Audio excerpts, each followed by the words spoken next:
मेरे प्यारे भक्तों को राधे राधे। आज हम श्रीमद् भागवत महापुराण सप्ताह कथा एक सदग्रंथ तृतीय स्कंद का अध्याय 7 करने जा रहे हैं। अध्याय 7 विदुर जी के प्रश्न एवं समाधान। विदुर जी ने पूछा, ब्राह्मण, भगवान तो शुद्ध बोध स्वरूप निर्विकार और निर्गुण है, उनके साथ लीला से भी गुण और क्रिया का संबंध कैसे हो सकता है? भगवान स्वतः नित्य तृप्त पूर्ण काम एवं सदा असंग हैं, अतः वे क्रीड़ा के लिए भी क्यों संकल्प करेंगे? वे अपनी गुणमयी माया से जगत की रचना करने वाले हैं, उसी से पालन एवं संहार करते हैं। उनके ज्ञान का लोप कभी नहीं होता, फिर उनकी माया के साथ संयोग कैसे हो सकता है? भगवान ही संपूर्ण क्षेत्रों में एकमात्र साक्षी रूप से विद्यमान है, फिर इन्हें दुर्भाग्य या किसी प्रकार के कर्म जनित क्लेश की प्राप्ति कैसे हो सकती है? विदुर जी के इन गूढ़ प्रश्नों को सुनकर भगवान का स्मरण करते हुए श्री मैत्रेय जी ने कहा, जो आत्मा सबका स्वामी और सदा मुक्त स्वरूप है, वही दीनता और बंधन को प्राप्त हो, यह बात युक्ति विरुद्ध अवश्य है, किंतु वस्तुतः यही तो भगवान की माया है। स्वप्न में सिर कटना देखकर अज्ञानवश जैसे सत्य सा लगता है, उसी प्रकार जीव बंधन आदि न होते हुए भी अज्ञानवश बंधा हुआ सा भासता है। ईश्वर में इनकी प्रतीति क्यों नहीं होती? ऐसे प्रश्न उपस्थित होने पर उत्तर यह है कि जल में दिखने वाली चंद्रमा के प्रतिबिंब में कंप आदि क्रिया न होने पर भी भासती है। आकाशस्थ चंद्रमा से नहीं, उसी प्रकार देह अभिमानी जीव में भी देह के मिथ्या धर्मा की प्रतीति होती है, परमात्मा में नहीं। निष्काम भाव से धर्मों का आचरण करने पर भगवत कृपा से प्राप्त हुए भक्ति योग के द्वारा यह प्रतीति धीरे धीरे निवृत्त हो जाती है। जिस समय संपूर्ण इंद्रियां विषयों से हटकर साक्षी परमात्मा में निश्चल भाव से स्थित हो जाती हैं, उस समय जीव के सारे राग द्वेष कलेश नष्ट हो जाते हैं। श्री कृष्ण की कथा श्रवण से संपूर्ण दुख का नाश हो जाता है और धीरे धीरे उनके चरण कमल के प्रति प्रेम जग जाता है। विदुर जी ने कहा, भगवान, आपने कहा कि सृष्टि के प्रारंभ में भगवान ने क्रमशः महदादि तत्व और उनके विकारों की रचकर फिर उनके अंशों से विराट को उत्पन्न किया और इसके बाद वे स्वयं उसमें प्रविष्ट हो गए। यह विराट ब्रह्म आदि प्रजापतियों का भी प्रभु है। उसने किन किन प्रजापतियों को उत्पन्न किया तथा सर्ग, अनुसर्ग और मनवंतरों के अधिपति मनुओं की किस क्रम से रचना की? उन मनुओं के वंश एवं वंशधर राजाओं के चरित्रों का पृथ्वी के ऊपर और नीचे के लोकों तथा भूरलोक के विस्तार और स्थिति का भी वर्णन कीजिए। तिर्यक, मनुष्य, देवता, सरीसृप और पक्षी तथा जरायुज, सवेदज, अंडज और उद्भिज, ये 4 प्रकार के प्राणी कैसे उत्पन्न हुए? श्री हरि के गुण अवतार ब्रह्मा, विष्णु और महादेव रूप से जो कल्याणकारी लीलाएं की, उनको बताइए। वेश, आचरण और स्वभाव के अनुसार वर्ण आश्रम विभाग, ऋषियों के जन्म, कर्म आदि, वेदों का विभाग, यज्ञों का विस्तार, योग का मार्ग और उसका साधन, सांख्य मार्ग तथा भगवान के कहे हुए नारद 5 रात्र आदि तंत्र शास्त्र, विभिन्न पाखंडों के मार्ग के प्रचार से होने वाली विषमता, नीच वर्ण के पुरुष से उच्च वर्ण की स्त्री में होने वाली संतानों के प्रकार तथा भिन्न भिन्न गुण और कर्मों के कारण जीव की जैसी और जितनी गतियां होती हैं, वे सब हमें बताइए। धर्म, अर्थ, काम और मोक्ष की प्राप्ति के आपस में अविरोधी साधनों का वाणिज्य, दंड नीति और शास्त्र सवर्ण की विधियों का, श्राद्ध विधि, पितृगणों की सृष्टि तथा काल चक्र में ग्रह, नक्षत्र और तारागण की स्थिति का भी पृथक पृथक वर्णन कीजिए। दान, तप तथा इष्ट और पूर्त कर्मों का क्या फल है? प्रवास और आपत्ति के ऊपर और उस समय मनुष्य का क्या धर्म होता है। धर्म के मूल कारण श्री हरि किस आचरण से संतुष्ट होते हैं, वे किसके ऊपर कृपा करते हैं। महत्वादी तत्वों का प्रलय कितने प्रकार का होता है। भगवान जब योग निद्रा में शयन करते हैं तब महत्व आदि तत्वों में से कौन कौन तत्व उनकी सेवा करते हैं और कौन उसमें लीन हो जाते हैं। जीव का तत्व परमेश्वर का स्वरूप, उपनिषद प्रतिपादित ज्ञान तथा गुरु और शिष्य का पारस्परिक प्रयोजन क्या है, उस ज्ञान की प्राप्ति के क्या उपाय हैं। विदुर जी द्वारा इस प्रकार पुराण विषयक प्रश्न किए जाने पर मुनिवर मैत्रेय जी प्रसन्न मन से मुस्कुराकर कहने लगे। तृतीय स्कंद का 7वां अध्याय समाप्त हुआ। ओम नमो भगवते वासुदेवाय नमः। ओम नमो नारायणाय। अध्याय 8 ब्रह्मा जी की उत्पत्ति तथा उन्हें शेषशायी भगवान का दर्शन। मैत्रेय जी कहते हैं, विदुर जी, अब मैं क्षुद्र विषय सुख की कामना से महान दुख को पाने वाले पुरुषों की दुख निवृत्ति के लिए श्रीमद् भागवत महापुराण प्रारंभ करता हूँ, जिसे स्वयं श्री संकर्षण भगवान ने सनकादिक ऋषियों को सुनाया था। शेष जी पाताल लोक में परमात्मा की मानसिक पूजा कर रहे थे। उनके नेत्र बंद थे। प्रश्न करने पर उन्होंने अध खुले नेत्रों से देखा। सनत कुमार आदि ऋषियों ने मंदाकिनी के जल से भीगे अपने जटा समूह से उनके चरणों की चौकी के रूप में स्थित कमल का स्पर्श किया, जिसकी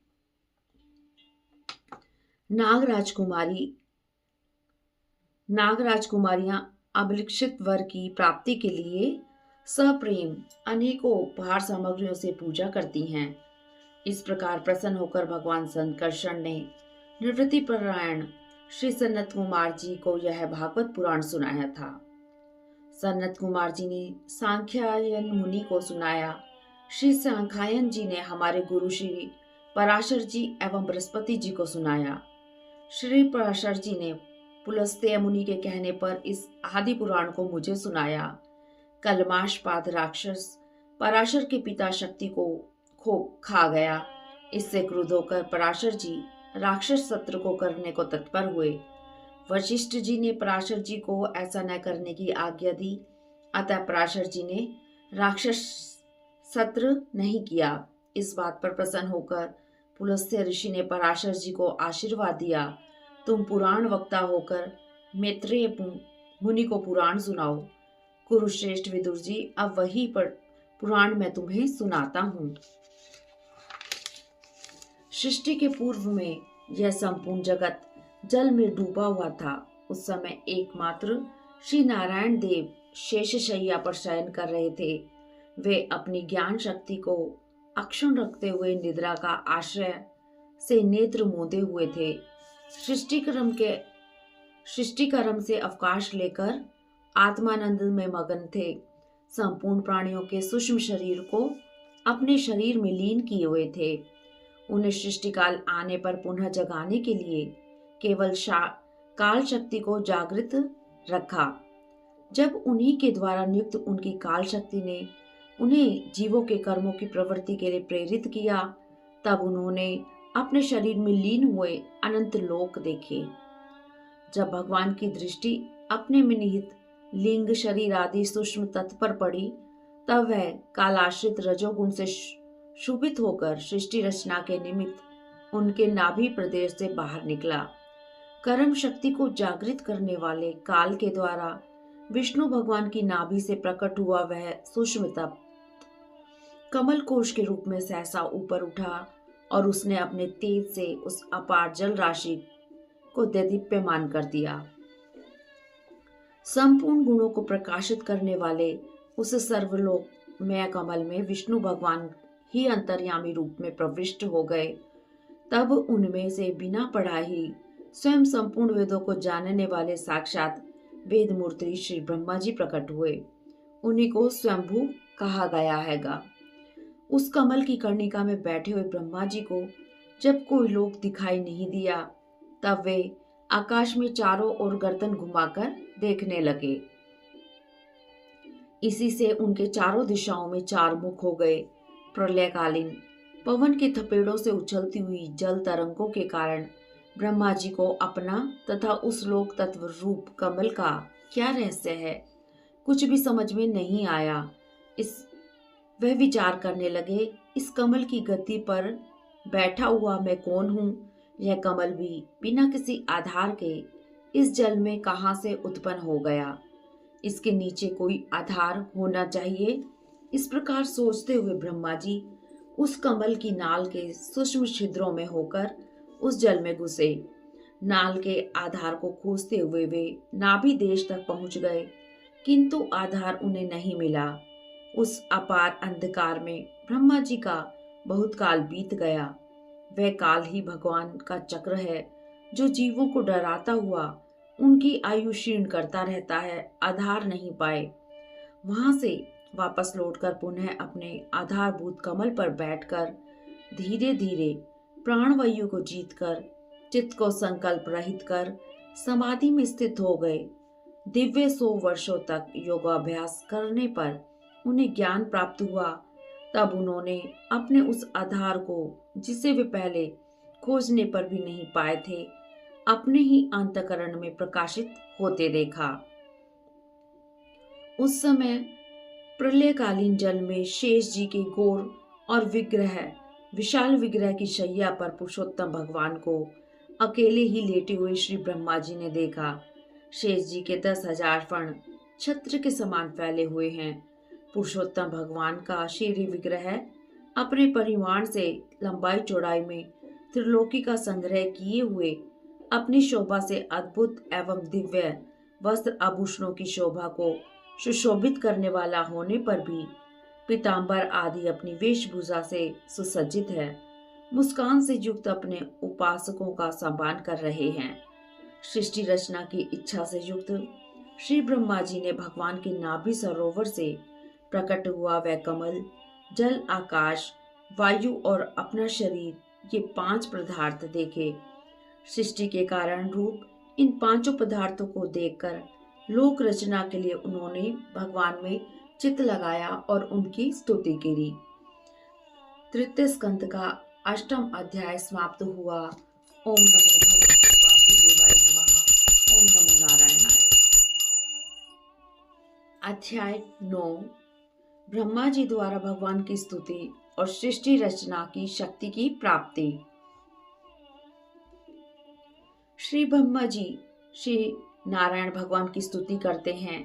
प्रभु, बहुत काल के बाद अब मैं आपको जान सका हूँ। दुर्भाग्यवश शरीरधारी जीव आपके स्वरूप को नहीं जान पाते। आपके अतिरिक्त कुछ भी नहीं है। जो वस्तु दिखाई पड़ती है वह भी स्वरूप से सत्य नहीं, क्योंकि माया के गुणों के शुमित होने के कारण केवल आप ही अनेकों रूपों में दिखाई पड़ते हैं। हे भगवान, इस विश्व वृक्ष के रूप में आप ही विराजमान हैं। जगत की उत्पत्ति, स्थिति और संहार के लिए आप ही मेरे अपने और महादेव जी के रूप में अपनी मूल प्रकृति को स्वीकार करके 3 प्रधान शाखाओं में विभक्त हुए हैं। फिर प्रजापति एवं मनु आदि शाखा प्रशाखाओं के रूप में फैलकर विस्तृत हो गए हैं। मैं आपको नमस्कार करता हूँ। आपके काल रूप भय से बचने के लिए और आपको प्राप्त करने के लिए मैंने तपस्या की है। आप ही अधियज्ञ रूप से मेरी इस तपस्या के साक्षी हैं। आपके नाभि कमल से मेरा जन्म हुआ। संपूर्ण विश्व आपके जगत में समाया हुआ है। त्रिलोकी की रचना रूप उपकार के लिए आपकी कृपा से मैं प्रवृत्त हुआ हूँ।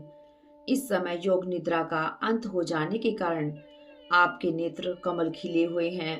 अपनी शक्ति लक्ष्मी जी के सहित अनेकों गुणावतार लेकर आप जो भी अद्भुत कर्म करेंगे, मेरी जगत रचना का उद्यम भी उसी में से एक है। अतः सृष्टि रचना के समय आप मेरे चित्त को प्रेरित करें, शक्ति दें, जिससे अभिमान रहित होकर मैं सृष्टि रचना कर सकूं। भगवान, इस प्रलयकालीन जल में शयन करते हुए आप अनंत शक्ति परम पुरुष के नाभि कमल से मेरी उत्पत्ति हुई है। मैं आपकी विज्ञान शक्ति हूँ। अतः इस जगत रचना के समय आपकी कृपा से मेरी वेद रूप वाणी उच्चरित होती रहे। श्री मैत्रेय जी कहते हैं, विदुर जी, इस प्रकार तप, विद्या और समाधि के द्वारा अपने उत्पत्ति स्थान श्री भगवान को देखकर और अपने मन तथा वाणी की शक्ति के अनुसार उनकी स्तुति कर श्री ब्रह्मा जी थक से गए। भगवान ने देखा कि ब्रह्मा जी प्रलय जल राशि से घबराकर सृष्टि रचना में प्रवृत्त नहीं हो रहे हैं। तब अपनी गंभीर वाणी से उनके खेद को दूर करते हुए बोले, वेद गर्भ, तुम खेद युक्त आलस्य मत करो, सृष्टि रचना प्रारंभ करो। तुम मुझसे जो कुछ चाहते हो उसे मैं पहले ही कर चुका हूँ। तुम एक बार पुनः तप करो और भागवत ज्ञान का अनुष्ठान करो। उनसे तुम सब लोगों को स्पष्ट रूप से अपने अंतःकरण में देखो। मुझ में संपूर्ण लोक और अपने आप को देखोगे। नाना प्रकार के कर्म संस्कारों के अनुसार अनेक प्रकार की जीव सृष्टि को रचने की इच्छा होने पर भी तुम्हारा चित्त मोहित नहीं होता। तुम सबसे पहले मंत्र दृष्टा हो। प्रजा उत्पन्न करते समय भी तुम्हारा मन मुझ में ही लगा रहता है। इसी से पाप में रजोगुण के बंधन में नहीं पड़ते हो। तुम मुझे भूत, इंद्रिय गुण और अंतःकरण से रहित समझते हो। इससे यह जान पड़ता है कि तुमने मुझे जान लिया है। तुम कमल नाल के द्वारा उसके मूल को जल में खोज रहे थे, सो मैंने तुम्हें अपना यह स्वरूप अंतःकरण में ही दिखला दिया। तुम्हारे ऊपर मेरी अतिशय कृपा का यह फल है। सृष्टि रचना की इच्छा से तुमने सगुण प्रतीत होने पर भी जो निर्गुण रूप से मेरा वर्णन करते हुए स्तुति की, उससे मैं बहुत प्रसन्न हूँ। त्रिलोकी को तथा जो प्रजा इस समय मुझ में लीन है, उसे तुम पूर्व कल्प के समान मुझ में उत्पन्न हुए अपने सर्व वेद में स्वरूप से स्वयं ही रचो। तुम्हारा कल्याण हो। श्री हरि सृष्टिकर्ता ब्रह्मा जी को इस प्रकार जगत की अभिव्यक्ति करवाकर अपने उस नर नारायण रूप से अदृश्य हो गए। तृतीय स्कंद का 9वां अध्याय समाप्त हुआ। ओम नमो भगवते वासुदेवाय नमः। ओम नमो नारायणाय। अध्याय 10 प्रकार की सृष्टि का वर्णन। अजन्मा भगवान के आदेश से ब्रह्मा जी ने चित्त को अपने आत्मा श्री हरि में लगाकर 100 दिव्य वर्षों तक तप किया। प्रलयकालीन वायु के झरोकों से उनकी उत्पत्ति स्थान कमल और जल कांपने लगा। प्रबल तप एवं हृदय में स्थित आत्मज्ञान से उनका विज्ञान बल बढ़ गया। उन्होंने जल के साथ वायु को भी पी लिया।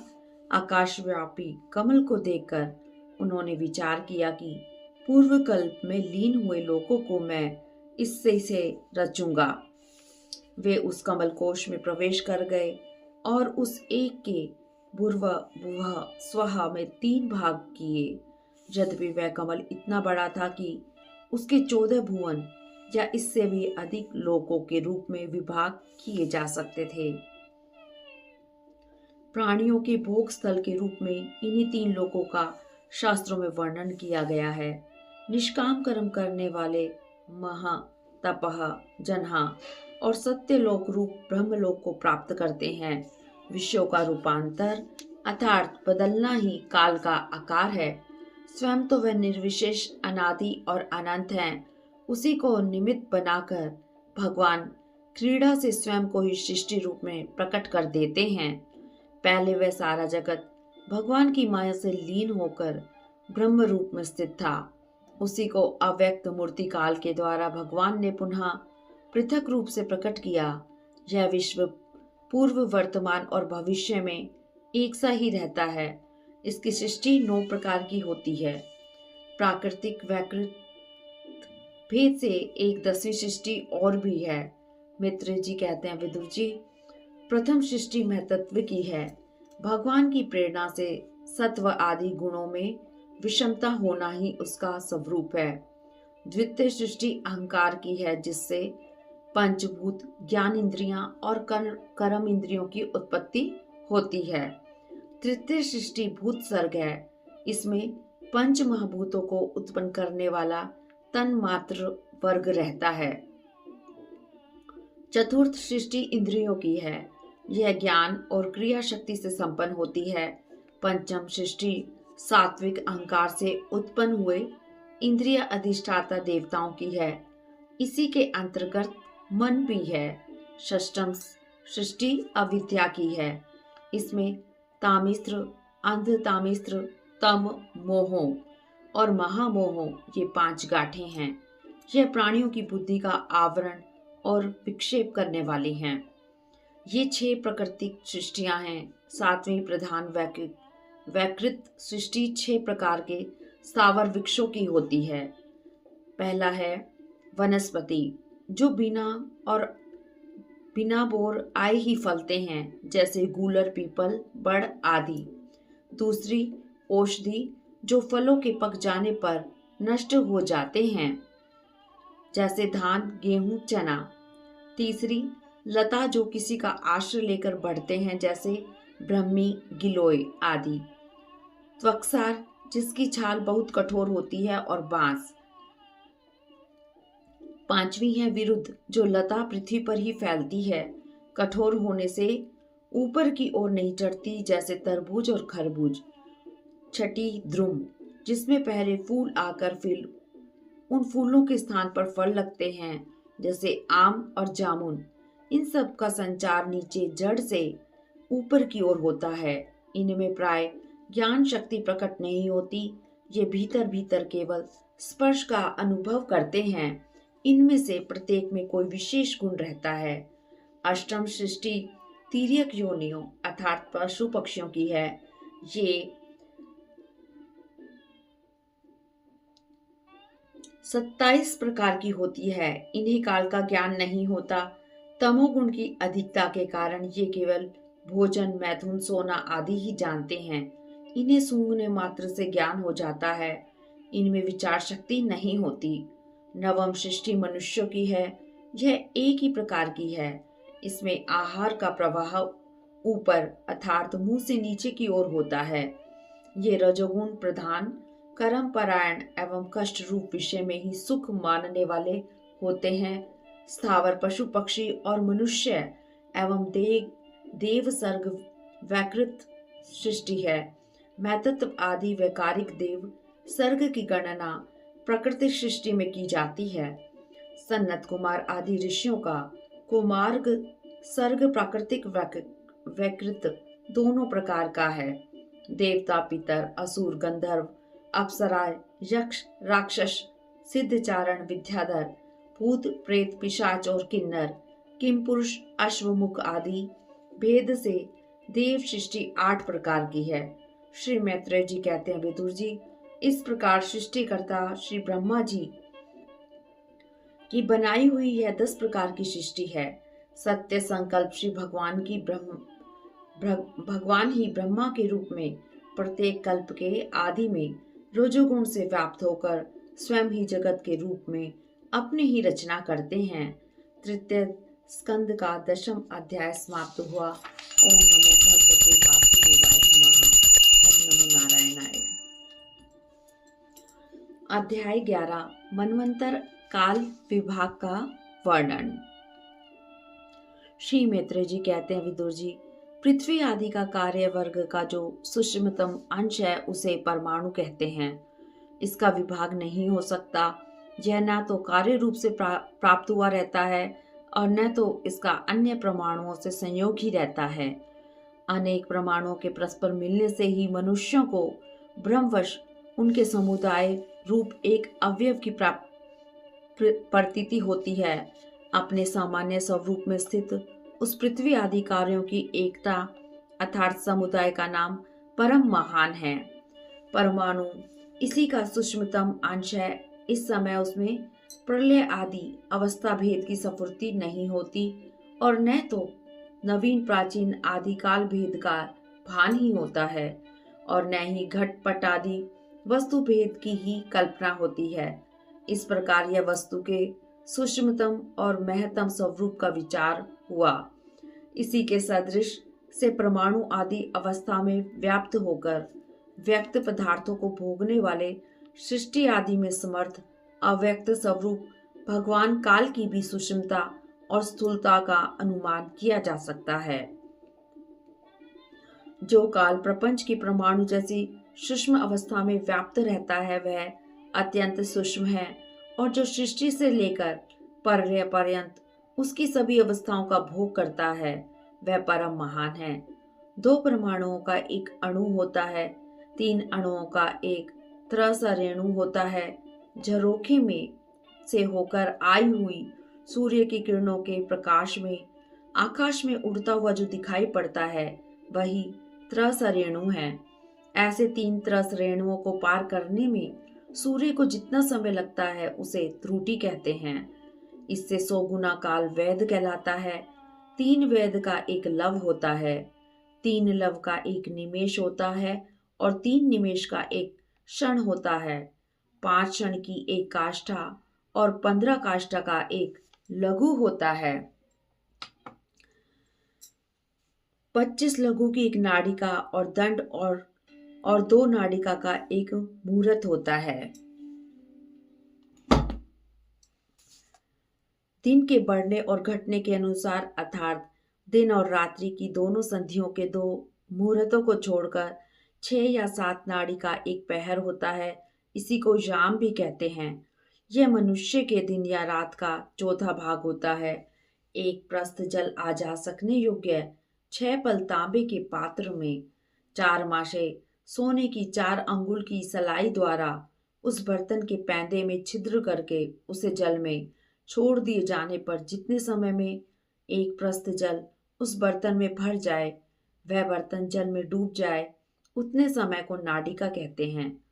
4-4 पहर के मनुष्य के दिन और रात होते हैं, और 15 दिन और रात का एक पक्ष होता है। शुक्ल और कृष्ण भेद से पक्ष 2 प्रकार के होते हैं। इन दोनों पक्षों का एक मास होता है। यह मास पितरों का एक दिन रात होता है।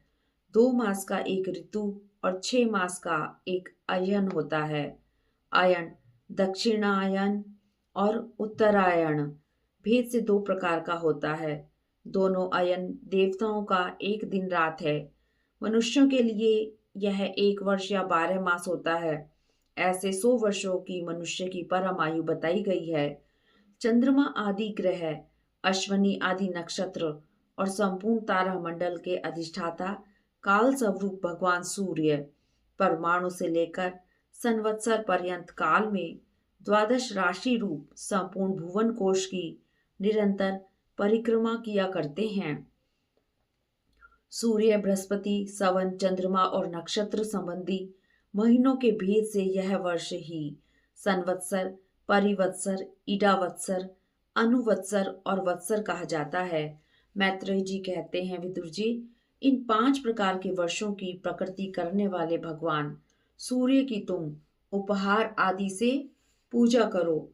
ये सूर्य देव पंचभूतों में से तेज स्वरूप हैं। वह अपनी काल शक्ति से बीज आदि पदार्थों की अंकुर उत्पन्न करने की शक्ति को अनेक प्रकार से कार्य उन्मुख करते हैं। ये पुरुषों की मोह निवृत्ति के लिए उनकी आयु का क्षय करते हुए आकाश में विचरते रहते हैं।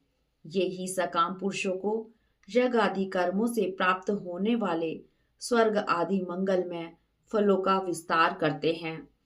सतयुग, त्रेता, द्वापर और कलयुग ये चारों अपनी संध्या और संध्यांशों के सहित देवताओं के 12 सहस्त्र वर्ष तक रहते हैं। इन युगों में क्रमशः 4, 3, 2 और 1 सहस्त्र दिव्य वर्ष होते हैं।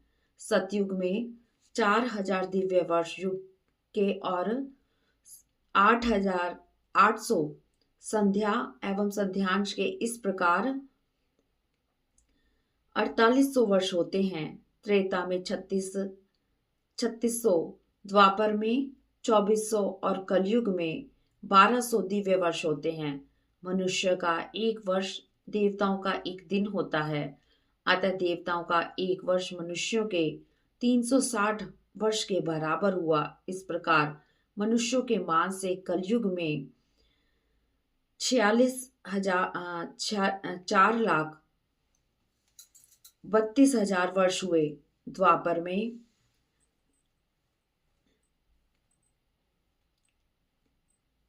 द्वापर, त्रेता और सतयुग में निम्नलिखित वर्ष हुए। युग के आदि में संध्या होती है और अंत में संध्यांश। इनके बीच का जो काल होता है उसी को युग कहा जाता है। प्रत्येक युग में एक एक विशेष धर्म का विधान पाया जाता है।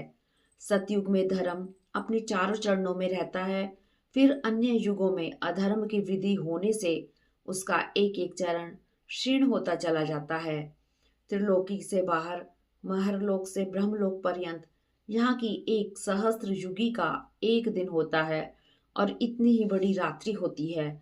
उसी में श्री ब्रह्मा जी शयन करते हैं। उस रात्रि का अंत होने पर इस लोक का कल्प प्रारंभ होता है। प्रत्येक मनु में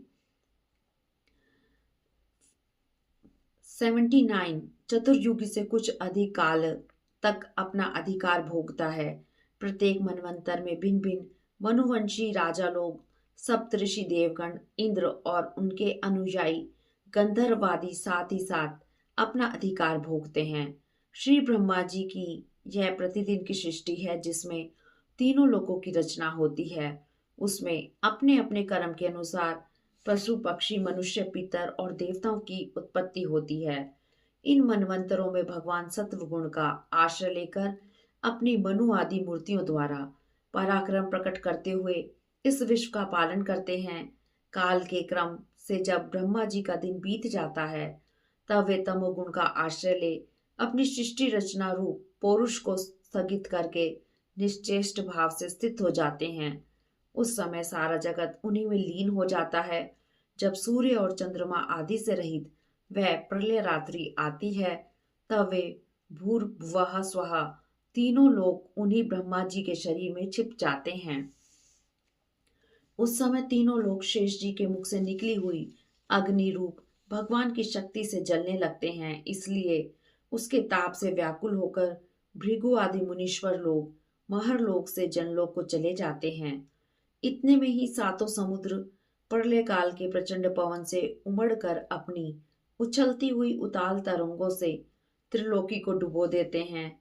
जब उस जल के भीतर भगवान शेष शायी योग निद्रा से नेत्र मूंद कर शयन करते हैं, उस समय जनलोक निवासी मुनिगण उनकी स्तुति किया करते हैं। इस प्रकार काल की गति से एक एक सहस्त्र चतुर्युग के रूप में प्रतीत होने वाले दिन रात के हेर फेर से ब्रह्मा जी की 100 वर्ष की परमायु भी बीती हुई सी दिखाई देती है। ब्रह्मा जी की आधी आयु को परार्ध कहते हैं। जब तक पहला परार्ध बीत चुका है दूसरा चल रहा है। पूर्व परार्ध के प्रारंभ में ब्रह्मा नामक महान कल्प हुआ था। उसी में ब्रह्मा जी की उत्पत्ति हुई थी। इसी को शब्द ब्रह्म कहा जाता है। उसी परार्ध के अंत में जो कल्प हुआ उसे पाद्म पद कल्प कहते हैं। इसमें भगवान के नाभि सरोवर से सर्वलोक में कमल प्रकट हुआ। इस समय दूसरे परार्ध का आरंभक वाराह कल्प चल रहा है। इसी में भगवान ने वाराह रूप धारण किया था। यह दो परार्ध का काल अनंत श्री हरि का एक निमेष कहलाता है। यह परमाणु से लेकर द्विपरार्ध पर्यंत फैला हुआ काल सर्वसमर्थ होने पर भी श्री हरि पर किसी प्रकार की प्रभुता नहीं रखता। यह तो शरीर आदि में अभिमान रखने वाले जीवों का ही शासन करने में समर्थ है। प्रकृति महतत्व अहंकार और पंच तन्मात्र इन 8 प्रकृतियों के सहित 10 इंद्रियां मन और पंचभूत इन 16 विकारों से मिलकर बना हुआ यह ब्रह्मांड कोश भीतर से 50 करोड़ योजन विस्तार वाला है तथा इसके बाहर चारों ओर उत्तरोत्तर 10-10 गुने 7 आवरण हैं। उन सब के सहित यह जिसमें परमाणु के समान पड़ा हुआ दिखता है और जिसमें ऐसी करोड़ों ब्रह्मांड रश्मियां हैं, वह इन प्रधान आदि समस्त कारणों का कारण अक्षर ब्रह्म कहलाता है। और यही पुराण पुरुष परमात्मा श्री विष्णु भगवान का श्रेष्ठ धाम स्वरूप है। तृतीय स्कंद का 11 अध्याय समाप्त हुआ। ओम नमो भगवते वासुदेवाय नमः। ओम नमो नारायणाय। अध्याय 12 सृष्टि का विस्तार। श्री मैत्रेय जी कहते हैं, विदुर जी, भगवान की काल रूप महिमा के बाद अब मैं आपको ब्रह्मा जी की जगत रचना की विधि बतलाता हूँ। सबसे पहले उन्होंने अज्ञान की 5 वृत्तियों की रचना की, जो ये हैं: तम अर्थात अविद्या, दूसरी मोह अर्थात अस्मिता, तीसरी महामोह अर्थात राग, चौथी तामिस्त्र अर्थात द्वेष, पांचवी अंध तामिस्त्र अथवा अर्थात अभिनिवेश। परंतु इस पापमय सृष्टि से ब्रह्मा जी संतुष्ट नहीं हुए। उन्होंने अपने मन को भगवान के ध्यान से पवित्र किया, जिससे उन्हें दूसरी सृष्टि रचने की प्रेरणा हुई। अब की बार ब्रह्मा जी ने निवृत्ति परायण उदरवरेता 4 मुनि सनक, सनंदन, सनातन और सनत कुमार को उत्पन्न किया।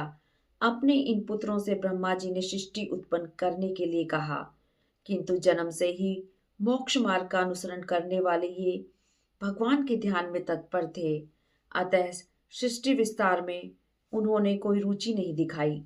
पुत्रों के इस व्यवहार से श्री ब्रह्मा जी को बड़ा क्रोध हुआ। उस क्रोध को ब्रह्मा जी रोकना चाहें, किंतु वह उनकी बाहों के बीच में से एक नीले और लाल रंग के बालक के रूप में प्रकट हो गया। वे भगवान भव अर्थात रुद्र रो रो कर कहने लगे, हे विधाता, मेरे नाम और रहने के लिए स्थान बताइए। श्री ब्रह्मा जी ने कहा, रो मत, मैं अभी तुम्हारी इच्छा पूर्ण कर देता हूँ। जन्म लेते ही तुम फूट फूट कर रोने लगे, अतः जगत में तुम रुद्र नाम से प्रकट होगे, प्रसिद्ध होगे। तुम्हारे रहने के लिए मैंने पहले ही स्थान की रचना कर दी है।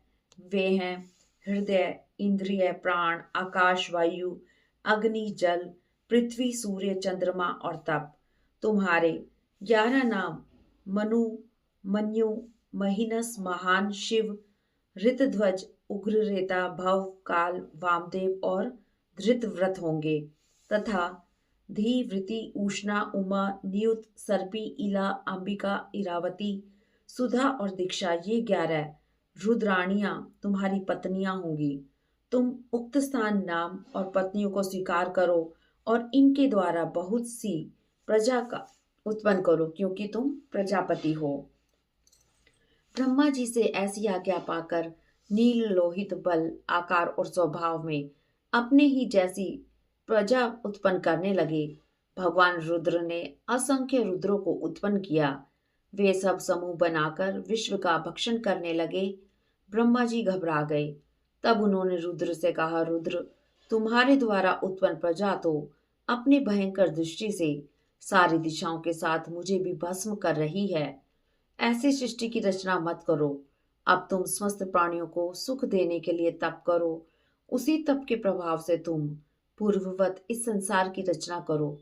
इंद्रिय अतीत सर्वंतर्यामी ज्योति स्वरूप श्री हरि तप से ही प्राप्त होते हैं। श्री रुद्र जी ब्रह्मा जी की आज्ञा से तप करने चले गए। इसके बाद ब्रह्मा जी ने भगवान की शक्ति से संपन्न सृष्टि के लिए संकल्प किया, जिससे 10 पुत्र उन्होंने और उत्पन्न किए। उनसे लोक की वृद्धि होने लगी। उनके ये 10 पुत्र मरीचि, अत्रि, अंगिरा, पुलस्त्य, पुलह, क्रतु, भृगु, वशिष्ठ, दक्ष और श्री नारद जी हैं। इसमें नारद जी श्री ब्रह्मा जी की गोद से, दक्ष अंगूठे से, वशिष्ठ प्राण से, भृगु भृगु त्वचा से, क्रतु हाथ से, पुलह नाभि से, पुलस्त्य कानों से, अंगिरा मुख से, अत्रि नेत्रों से और मरीचि मन से उत्पन्न हुए। फिर भी ब्रह्मा जी के दाएं स्तन से धर्म उत्पन्न हुआ। धर्म की पत्नी मूर्ति ने स्वयं नारायण अवतीर्ण किए। ब्रह्मा जी की पीठ से अधर्म का जन्म हुआ। अधर्म से विश्व को डराने वाला मृत्यु उत्पन्न हुआ। श्री ब्रह्मा जी के हृदय से काम, भौहों से क्रोध, नीचे के होंठ से लोभ, मुख से वाणी की अधिष्ठात्री देवी सरस्वती, लिंग से समुद्र, गुदा से पाप का निवास स्थान, राक्षसों का अधिपति नृतगी उत्पन्न हुआ। उनकी छाया से भगवान का धर्म की उत्पत्ति हुई। इस प्रकार यह संपूर्ण जगत श्री ब्रह्मा जी के शरीर एवं मन से उत्पन्न हुआ। श्री मैत्रेय जी कहते हैं, विदुर जी, श्री ब्रह्मा जी की कन्या सरस्वती जी बड़ी सुकुमारी एवं मनोहर थी। एक बार ब्रह्मा जी उन पर मोहित हो गए, किंतु सरस्वती जी वासनाहीन थी। ब्रह्मा जी द्वारा ऐसा अधर्म में संकल्प करते देख उनके पुत्र मरीचि आदि ऋषियों ने उन्हें समझाया, पिताजी, आप समर्थ होते हुए भी अपने मन में उत्पन्न हुए काम वेग को न रोककर पुत्री गमन जैसा दुस्तर पाप करने का संकल्प कर रहे हैं।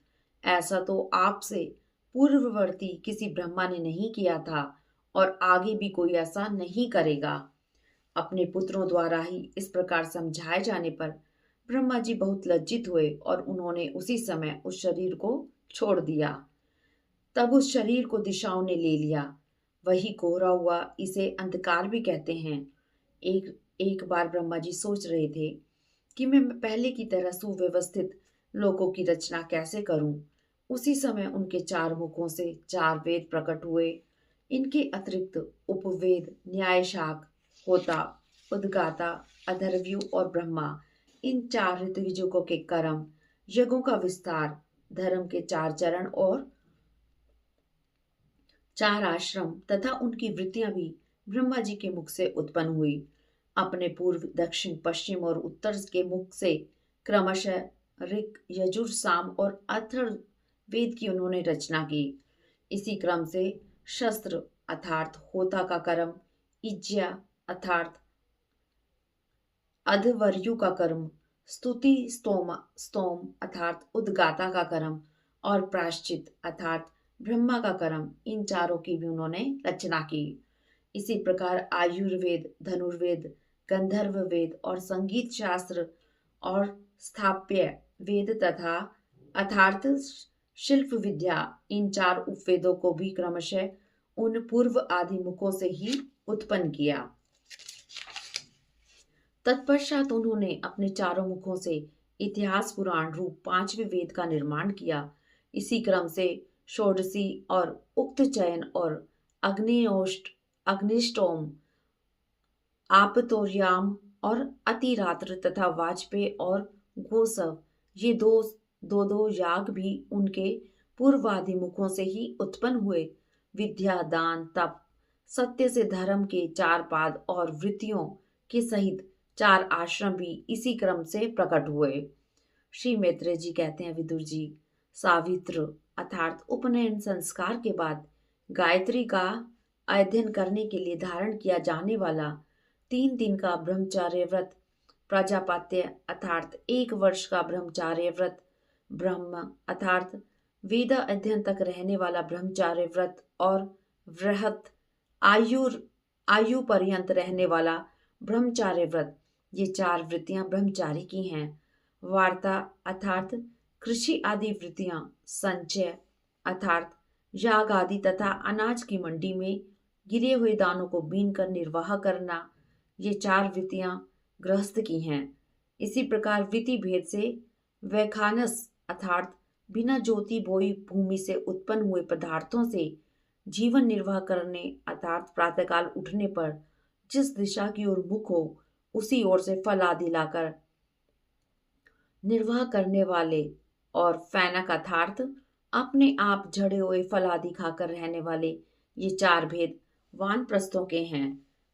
कुटीचक अर्थात कुटी बनाकर एक जगह रहने और आश्रम के सभी धर्मों का पालन करने वाले, बहुदक अर्थात कर्म की और घोर दृष्टि रखकर ज्ञान को ही प्रधान मानने वाले, हंस अर्थात ज्ञान अभ्यासी और निष्क्रिय अर्थात ज्ञानी जीवन मुक्त परमहंस, ये 4 भेद सन्यासियों के हैं।